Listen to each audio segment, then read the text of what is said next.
ఈ ఏడాదిలో మొత్తంగా 4 గ్రహణాలు ఉండబోతున్నాయి. అవి ఎప్పుడెప్పుడో తెలుసుకునే ప్రయత్నం చేద్దాం.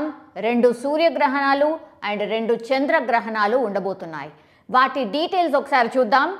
ఈ ఏడాదిలో భారతదేశంలో 4 గ్రహణాలు సంభవించబోతున్నాయి. అవి 2 చంద్రగ్రహణాలు, 2 సూర్యగ్రహణాలు. సో మొదటిదైతే 2023 ఏప్రిల్లో తొలి గ్రహణం ఏర్పడబోతోంది. అది సూర్యగ్రహణం ఏప్రిల్ 20, 2023 గురువారం రోజున ఏర్పడబోతోంది. సో మన హిందూ క్యాలెండర్ ప్రకారం అయితే ఏప్రిల్ 30 ఉదయం 7:04 నుంచి మధ్యాహ్నం 12:29 వరకు కొనసాగబోతోంది. సో జ్యోతిష్య ప్రకారం అయితే భారతదేశంలో సూర్యగ్రహణం కనిపించదు. ఇక రెండవ గ్రహణం 2023 సంవత్సరంలో మే 5 శుక్రవారం నాడు ఏర్పడబోతోంది.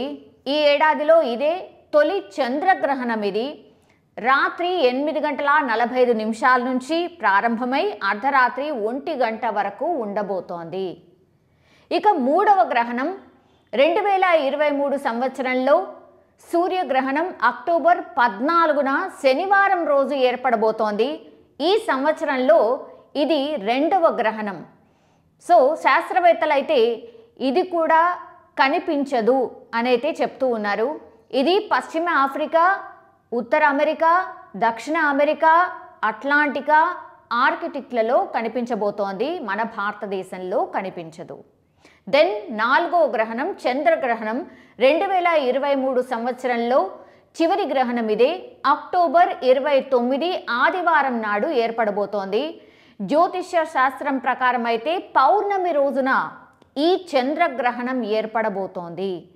చంద్రగ్రహణం ఉదయం 1:06 నుంచి ప్రారంభమై మధ్యాహ్నం 2:22 వరకు ఉండబోతోంది. ఈ గ్రహణం భారతదేశంలో కనిపించబోతోంది. ఇవి ఇప్పటి వరకు గ్రహణాలకు సంబంధించిన ఇన్ఫర్మేషన్.